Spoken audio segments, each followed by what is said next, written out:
الحمدللہ وحدہ والصلاة والسلام علی من لا نبی بعدہ۔ صلاۃ التسبیح، اس نماز کی 4 رکعتیں ہیں اور اس نماز کی احادیث میں بڑی فضیلتیں منقول ہیں۔ انسان اس کے ذریعے سے کم وقت میں بہت بڑا نفع کما سکتا ہے، اس لیے اس کو وقتاً فوقتاً پڑھنے کا اہتمام کرنا چاہیے، اور خاص طور پر رمضان المبارک اور طاق راتوں میں اہتمام کو بڑھا دینا چاہیے۔ اور یہ کوئی مشکل کام نہیں ہے، بس دل میں نیکی کے حصول کا شوق ہونا چاہیے، تو پھر ساری مشقتیں برداشت کرنا آسان ہو جاتا ہے۔ یہ وہ نماز ہے جس کی برکت سے 10 قسم کے گناہ معاف ہو جاتے ہیں۔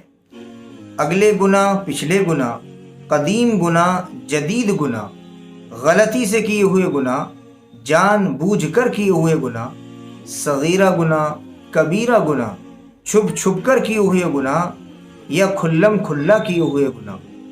یہ وہ نماز ہے جس کے بارے میں آپ صلی اللہ علیہ وسلم نے فرمایا، اگر روزانہ، ہفتہ، مہینہ یا کم از کم سال میں بھی نہیں پڑھ سکتے تو زندگی میں 1 مرتبہ تو اس نماز کو ضرور پڑھو۔ اس سے اس نماز کی اہمیت کا اندازہ لگایا جا سکتا ہے۔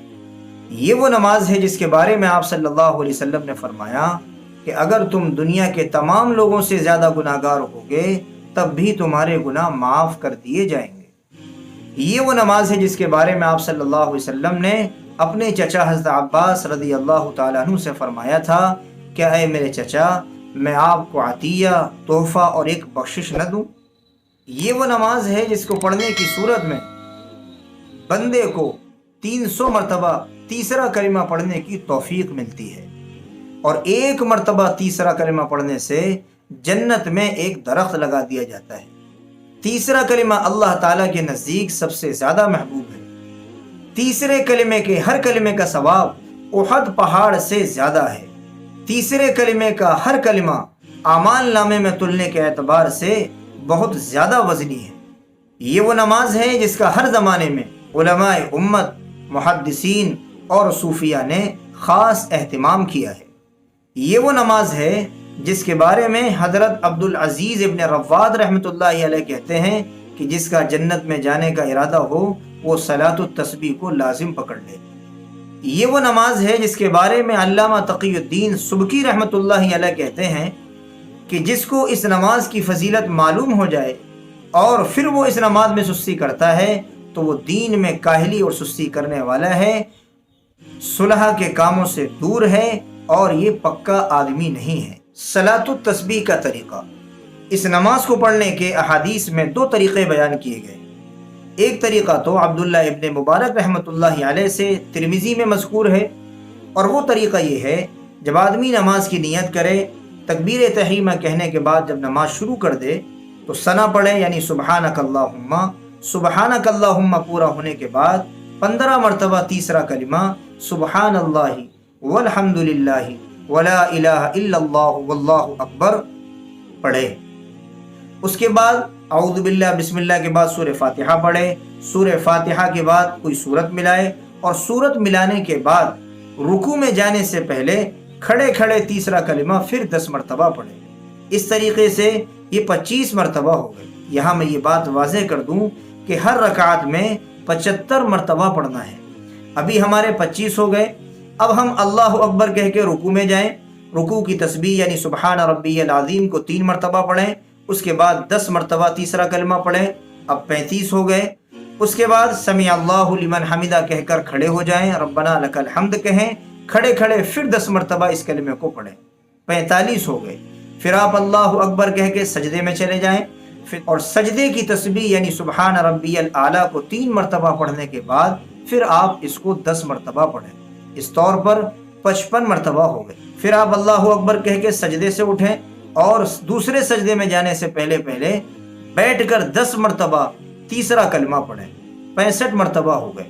پھر آپ دوسرے سجدے میں جائیں اور 3 مرتبہ سبحان ربی الاعلیٰ کہنے کے بعد 10 مرتبہ تیسرے کلمے کو پڑھیں۔ اس طور پر ایک رکعت میں 75 مرتبہ ہو گئے۔ اب آپ ہر رکعت میں اسی طریقے سے پڑھیں۔ جب آپ دوسری رکعت شروع کریں گے تو دوسری رکعت میں ثنا نہیں پڑھا جائے گا، تو آپ ثنا سے پہلے 15 مرتبہ پڑھ لیں۔ یہ 4 رکعت والی نماز ہے، چاروں رکعتوں میں ہم کو 300 مرتبہ پڑھنا ہے۔ اور ایک دوسرا طریقہ جو حضرت عبداللہ ابن عباس رضی اللہ تعالیٰ عنہ سے منقول ہے وہ یہ ہے، جیسے ہم نے نماز شروع کی، ثنا پڑھا، ثنا کے بعد سورہ فاتحہ پڑھی، سورہ فاتحہ کے بعد ہم نے سورت ملائی، سورت ملانے کے بعد پھر ہم رکوع میں جانے سے پہلے کھڑے 15 مرتبہ تیسرا کلمہ پڑھیں گے۔ اس کے بعد اللہ اکبر کہہ کے رکوع میں جائیں گے، اور رکوع کی تسبیح پڑھنے کے بعد پھر 10 مرتبہ پڑھیں گے۔ اب جیسے میں نے پہلے طریقے میں بتایا تھا، ایسے ہی ہر رکن میں 10 مرتبہ پڑھتے چلے جائیں گے۔ البتہ دوسرے طریقے میں دوسرے سجدے کے بعد 10 مرتبہ پڑھی جائے گی۔ ایسے ہی ہر رکعت میں 75 مرتبہ پڑھنا ہے۔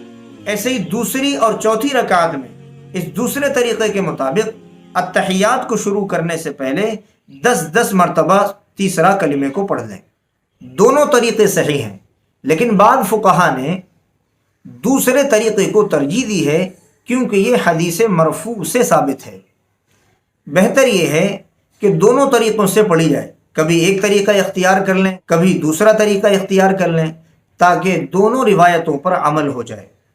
اس نماز کو پڑھنے کا کوئی خاص وقت متعین نہیں ہے، بس اتنا خیال رکھیں کہ نماز کے مکروہ اوقات میں سے کوئی وقت نہ ہو، اس کے علاوہ کسی بھی وقت یہ نماز پڑھی جا سکتی ہے۔ مکروہ اوقات کون سے ہیں، اس کے بارے میں ہم اپنی ایک ویڈیو بنا چکے ہیں، آپ اسے دیکھ کر ان اوقات کو سمجھ سکتے ہیں۔ اور صلاۃ التسبیح میں کوئی بھی صورت متعین نہیں ہے، جو صورت یاد ہے وہ صورت پڑھی جا سکتی ہے۔ اللہ مجھے اور آپ کو عمل کی توفیق عطا فرمائے۔ رمضان المبارک کا مہینہ چل رہا ہے، اس میں خاص طور پر اس نماز کا اہتمام کریں۔ بہتر تو یہی ہے کہ روزانہ اس نماز کو پڑھیں، اور اگر روزانہ نہ ہو سکے تو کم سے کم جیسے کہ رمضان میں 3 عشرے ہوتے ہیں، یہ ترتیب بنا لیں کہ ہر عشرے میں 1 مرتبہ اس نماز کو پڑھوں گا، اور جب آخری عشرہ آئے تو محنت کو زیادہ بڑھا دیں، اور طاق راتیں جن راتوں میں شب قدر کے امکان ہوتے ہیں ان راتوں میں خاص طور پر اس نماز کو پڑھیں۔ اللہ مجھے اور آپ کو عمل کی توفیق عطا فرمائے۔